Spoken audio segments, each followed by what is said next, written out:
Stock markets rebound over hopes of de-escalation in US-China tariff tensions. Donald Trump says he's going to be very nice with China, but warns if Beijing doesn't make any trade deal, he will set the terms. And we explore the devastating rising cost of food prices in the Gaza enclave amid relentless Israeli attacks.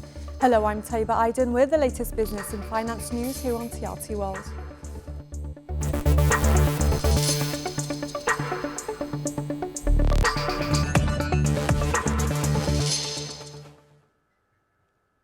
Asian markets climbed on Wednesday after all three US benchmarks advanced on optimism that US-China trade tensions could ease. Hong Kong stocks led gains with the Hang Seng Index gaining 2.5% in early trade, while the Hang Seng Tech Index surged more than 3%. Meanwhile, mainland China's CSI 300 was up 0.2%. Japanese indices advanced around 2%, while India's benchmark Nifty 50 moved up 0.64% in early trade. South Korea's Kospi increased by 1.5% and the small-cap Kosdaq was up 0.93%, while Australia's S&P 200 rose 1.2%. Overnight, Wall Street rebounded from steep declines in the previous session after President Donald Trump walked back on threats to dismiss Fed Chair Jerome Powell and indicated that final tariffs on Chinese exports to the US won't be anywhere near as high as 145%. For more on this, we're joined by Tim Waterer in Sydney. He's Chief Market Analyst at KCM Trade. Now, Tim, market confidence seems to have been restored. Tell us a bit more about the current sentiment. Nice to be with you. Yes, that's right. Not for the first time this month or even this year, we've seen markets do a very quick U-turn from an early week sell-off. Now, you touched on a few of the points there. Trump and his Treasury Secretary, Scott Bessent, they're being a little bit more conciliatory towards China. And so market fears have been abated somewhat on that front. And also less concerned about instability at the Federal Reserve now that Trump has dialed back some of his comments on the Fed Chairman Jerome Powell. So essentially, markets are feeling a little bit better about things on the China front. We don't know where the final tariff figures will land. It seems like from Trump's comments that the 145%, that looks like the high water mark, but there's a lot of room between that and zero. So we're not sure where the final figure will land. So I think we could still be in for some market volatility moving ahead. But markets did like what they heard from the White House over the last 24, 48 hours. And we've seen that better mood translate to gains on equities today. Right, and as you say, investors are cheering the possibility of trade tensions easing. Could we see a trade deal being reached between the world's two largest economies soon? Well, I think it's in both of their best interests. We're not sure how much they're talking to each other at the moment, but I think what's happening in the US is a realization that effectively, barring Chinese imports into the economy via the high tariffs, that sector can't be easily replaced by the US manufacturing sector at the moment. So I think there is certainly incentive on both sides. I don't think current levels are sustainable. So I think we will eventually get to a deal. How long that will take, I think that's very much open to interpretation, whether that's weeks or months. But the longer it drags out, the more susceptible equity markets will be to the gyrations that we've seen of an extreme level so far this month. And gold prices have eased after briefly hitting that record high of $3,500 per ounce. It's difficult to predict the direction, but can we make any assumptions for the near future for gold? Yeah, so gold's chart this week is one for the ages, isn't it? Touching that $3,500 level, perhaps ahead of schedule. I know that there were a number of year-end forecasts sort of around that level, but it hit that, it was early to the mark to hit that level. Now, we have seen it pull back to around these current levels, just above the 3,300 level. We've seen a rebound in the US dollar, as well as a pullback in safe haven demand. And also, gold was looking a little bit overbought because it really, hit 3,500 in quick time. So I think a combination of those factors has resulted in some profit taking and a pullback in it. Where it heads to from here, that's the big question. I think if we continue to see de-escalatory moves from the White House, then gold may start to track a bit closer to that $3,000 level. But as long as there is that instability, growth fears, and concern about where those final tariff figures will land, gold probably still stay in demand. And fundamentally, I think the outlook still looks fairly strong for it. Tim Waterer, Chief Market Analyst at KCM Trade. Thank you very much for being with us. Thank you. US stocks have regained some ground after Donald Trump said tariffs on Chinese goods will be reduced substantially, but not eliminated. The International Monetary Fund is warning the tariffs have triggered a major negative shock to the global economy. Andy Rosejan has more from Washington. The U.S. Treasury Secretary Scott Bessent on Tuesday morning told some investors in a private phone call that he felt that the Chinese-American tariffs going back and forth, these astronomical tariffs, were, in his words, unsustainable, and that there would be a de-escalation at some point here. And that's what sent stocks on Wall Street on Tuesday streaming much higher. Later in the day, President Trump himself didn't say much. He didn't call the tariff war between the U.S. and China unsustainable because obviously that has a bad look to it. He wants to put these tariffs in the most positive light possible. But he did say that he felt that these tariffs between the U.S. and China were going to come down substantially, not entirely go away, but down substantially. Obviously, he's well aware of the effect that these tariffs are having on markets, on the IMF report that came out today that forecasted a more gloomier economic outlook around the world. So he's trying to put the best face on all of this. And he also talked a little bit about his communications, his tariff war with China. I'm not going to say, I'm going to play hardball with China. I'm going to play hardball with you, President Xi. No. We're going to be very nice. They're going to be very nice. And we'll see what happens. But ultimately, they have to make a deal because otherwise they're not going to be able to deal in the United States. And we want them involved. But they have to, and other countries have to make a deal. And if they don't make a deal, we'll set the deal. Now, a big question is, are the U.S. and China actually talking in some form? President Trump suggested last week that the two were in some form having some communication here over how to bring this tariff war down a little bit. But Scott Bessent, the Treasury Secretary, said on Tuesday that there were no formal talks yet happening. Now, in addition to all of this, you've got Elon Musk, the owner of Tesla, announcing that he's going to be stepping away from his role as a government slash and burner, so to speak, cutting government programs, and also saying in a conference call today that Tesla's woes have been, well, pretty tough on him. The company has lost a net income in the first quarter of 71% down.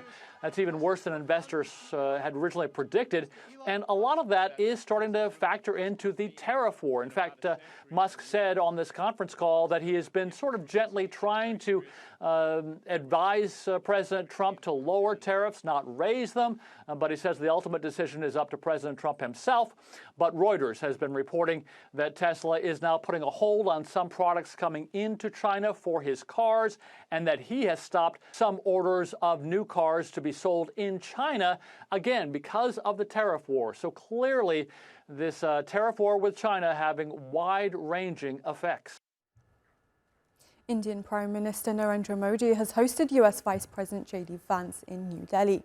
They discussed a possible bilateral trade agreement that could avoid the 26% US tariff that otherwise will come into effect on July 9th. Smita Sharma reports.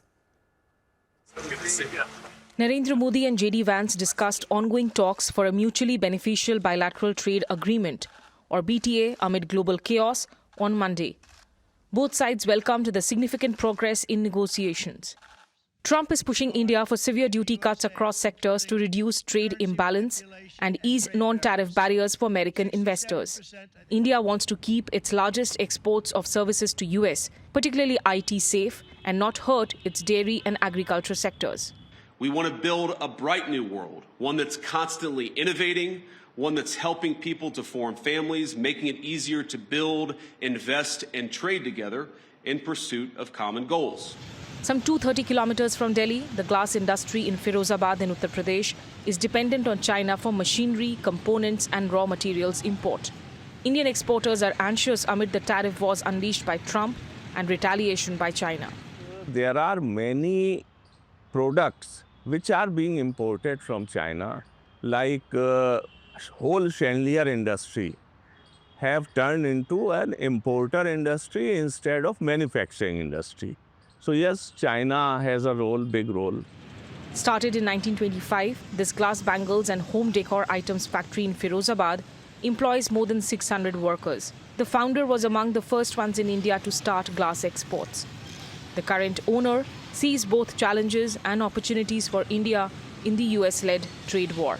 We can have an opportunity also that we can supply more to US market, but that will depend upon the policy of government. Presently, the glass industry has been suffering. At $86.5 billion, the US continued to be India's top export destination in financial year 25, contributing to 19% of the country's exports. India's imports from the US were at $45.33 billion. The deadline for wrapping up the first tranche of the bilateral trade agreement is this fall. But India wants to finalize this earlier to leverage with Trump for a possible rollback of the 10% baseline tariffs too. High-level officials from both sides are visiting Delhi and DC to complete this urgent task. But whether India can seize the manufacturing opportunity that the crisis presents depends on the Modi government's domestic policies too. Smita Sharma, TRT World, New Delhi. Joining us now for more is economist Rajiv Biswas in Singapore. Thanks for being with us, Rajiv. Now, firstly, how critical is a timely India-US trade agreement in avoiding these looming 26% tariffs? I think the current visit by US Vice President Vance has been very positive in setting out the terms of reference for a bilateral trade agreement between India and the US, which now needs to be negotiated. So his meeting with Indian Prime Minister Modi, I think, was very successful in at least launching the terms of reference. And now there's a great deal of urgency to try to negotiate that trade agreement as quickly as possible, and certainly by the end of this year, so that India can avoid the escalation of US tariffs on its some of its key exports to the US. Right, and how will India be able to protect its key sectors like IT services and agriculture? Well, actually, IT is one of the great success stories of India in its exports to the US, because it's not only exports of electronic goods, it's also exports of IT services, such as outsourcing back office services to the US. And there's been massive investment by US multinationals in India to set up outsourcing hubs in India, research and development hubs. And the services sector is not affected by tariffs. So I think that strength will continue, and India will continue to be a very important partner for US multinationals in the area of IT services. And I think there's also opportunities for growing exports of goods, electronic goods to the US, because supply chains are shifting dramatically. A lot of US companies want to diversify their supply chains for manufacturing. And I think as long as this bilateral trade agreement can be concluded quickly, then it opens up a huge amount of opportunity for Indian exporters. And we have to remember that earlier this year, when Indian Prime Minister Modi visited the US and met with US President Trump, they did set out a vision to double bilateral trade by 2030. So there's a lot of positive dynamics in trade, I think, behind the scenes, although obviously there's concerns about these potential tariffs. And agriculture is certainly a sensitive area politically in India. Farmers are worried about lowering of tariff walls. But I think in the big picture, India does need to do a trade deal with the US so that it can export a lot of more higher value products, such as technology goods and particularly technology services to the US. And how about other sectors that depend on Chinese imports? How are they navigating this trade war? Well, one of India's vulnerabilities is that it does have a very large trade deficit with China. And so I think that's a big challenge that India's manufacturing sector has been facing, that many sectors, such as the glass industry, have faced considerable competition from lower cost Chinese imports. So India does need to become much more competitive without using tariffs as its main form of protection. It needs to have a much more competitive manufacturing sector across a wide spectrum of industries. And I think to do that, obviously boosting productivity, having greater technology skills will all be very important. And India will probably have to become much more competitive in higher value added segments of manufacturing, such as electronic goods, where India's made tremendous progress in the last 10 years in dramatically increasing its exports of electronics. And a lot of big electronics companies, particularly US firms, want to diversify their electronics supply chains. They've been too concentrated in China in the last 20 years, and American firms need to diversify. So do other global manufacturers as well, not only the US firms, but certainly this is a big focus for big US companies like Apple to try to boost their supply chain diversification towards India, so that they're not as reliant on one country sourcing. At the moment, they're heavily reliant on China. So I think there's tremendous positive background momentum for US-India trade. And when that bilateral trade agreement is put into place, I think it's going to be a very big boost both for trade and investment between the US and India. Rajiv Biswas, we will have to leave it there. Thank you very much for your analysis. Thank you. After weeks of relentless bombardment, Gaza's humanitarian crisis has reached a breaking point. With aid blocked and food supplies nearly gone, families are facing unimaginable choices in their struggle to stay alive. Omar Bakalolu has more. It's been almost 8 weeks since Israel completely sealed off Gaza's borders. No aid trucks, no food shipments, no fuel. The bombs haven't killed them yet, but residents now fear hunger might. What little food was stockpiled during the January ceasefire has long run out. Markets are empty, and bakeries, once supported by the World Food Programme, are shut down. In a territory of 2.3 million people, desperation is rewriting what it means to survive. Majida Kanan, a displaced mother of 8, now living in a tent in Han Yunis, has found a way to feed her family and others. We catch it with a fishing net. If it comes out dead, we throw it away. We distribute it to families and everyone eats it and shares it. It's not for sale. She's talking about sea turtles, an internationally protected species and a last resort food for some Gazans. Once caught, the shell is removed and the meat is boiled with vegetables if found. Crossings are closed and markets are empty. There are only cucumber, tomato, and peppers. I buy 2 small bags for 60 or 80 shekel. That's about $22 for a handful of vegetables. The price of flour has increased tenfold, while a liter of cooking oil, if found, costs more than $10. The lucky few might find a tin of sardines if they can afford $5, maybe more. Prices of commodities have exponentially increased over the past 1 month plus since the Israeli authorities put the siege on the Gaza Strip. Every day that Gaza goes without basic supplies, including food, it means babies, children are going to bed hungry. Every day without these basic supplies, Gaza inches closer towards very, very deep hunger. Aid agencies say their supplies have nearly run out, and unless the border crossings reopen, they won't be able to continue even the most basic distributions. With Gaza's population trapped, its markets emptied, and even the sea offering little relief, famine is no longer a looming threat. It's a cruel reality. Ömer Bakalolu, TRT World.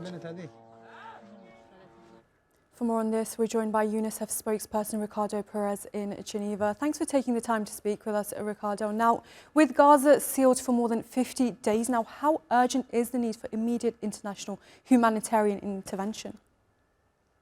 It has never been more urgent. Children are literally going to bed hungry, having to resort, and that's entire families, to perhaps one meal a day, which they have to split if they're lucky to get their hands on anything that will provide them with the nutrition they need to survive yet another day of bombardments and violence across the Gaza Strip. So it's extremely urgent that this 51-day blockade and siege over the Gazan territory is dropped and that humanitarian aid can flow again, especially nutrition. There's severe food insecurity in Gaza right now. Even when children have resources or manage to get food on their table, the food groups are not sufficient to keep them well nourished and healthy. So it's a very serious crisis within the crisis, with levels of acute malnutrition rising, and we're very concerned if we don't open the borders, if the aid doesn't flow in, the catastrophe will increase, if that's even imaginable.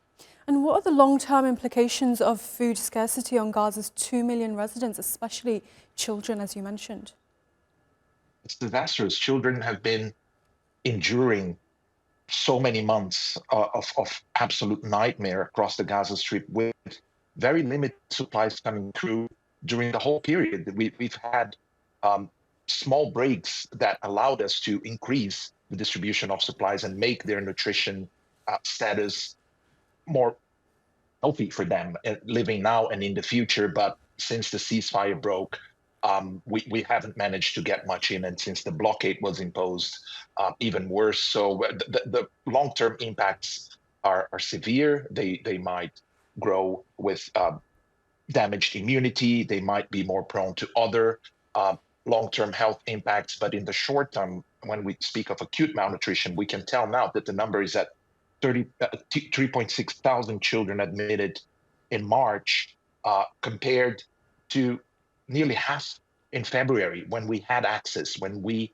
had the ceasefire still holding. So acute malnutrition is the most severe, deadly form of malnutrition. It can kill them very quickly, and if it doesn't, it will definitely make them very vulnerable to other diseases, which are now also spreading across Gaza. And how has the collapse of aid supply chains impacted the efforts of organizations like UNRWA on the ground? Well, I can't speak on behalf of UNRWA, but we are close partners with UNRWA and indeed other UN agencies and international NGOs. It has impacted our capacity to not only reach children and families with what they need in terms of nutrition, but also medical supplies and protection. We can see that since the ceasefire collapsed, 600 children at least were killed since the 18th of March, and over 1,500 have been injured. That's a very dark, unacceptable average every day of children either being killed or maimed. And reaching them requires supplies. We need to reach them with services that are life-saving, and right now are across the border stuck and sometimes even expiring when it comes to food and therapeutic treatments for children with malnutrition. And we can't deliver simply because we don't have the goods. Now, access on the ground, the logistics continue to be very difficult. We've seen a record number of aid workers being killed, a record number of journalists being killed. So it's a very hostile environment for humanitarian organizations, and increasingly so. And how can international law be enforced to ensure humanitarian access during times of conflict like this? That's a very good question. I tend to say that crimes that go unpunished are crimes that will be repeated. And what we're seeing now across the Gaza Strip for many months is several reported occasions or stories or records of international humanitarian law not being respected by one party to the conflict, and that is unacceptable. That is something that the international community should be very concerned about, because what kind of example are we providing the next generations, including children, when justice is selective, when might, not right, actually define their futures? Indeed. UNICEF spokesperson Ricardo Perez in Geneva, thank you very much for joining us. Thank you.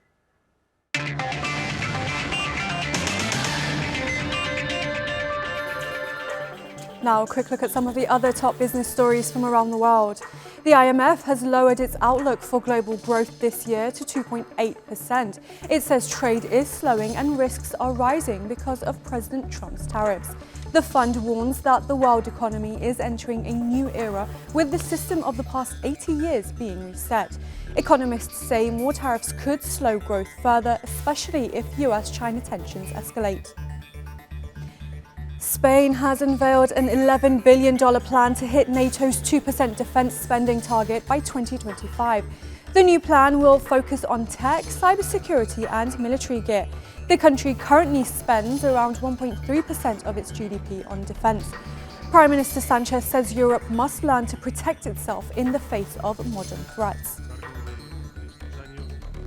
Tesla's first quarter earnings missed expectations, with automotive revenue falling 20% to $14 billion. The drop is due to factory updates for the new Model Y SUV, lower average selling prices, and rising sales incentives.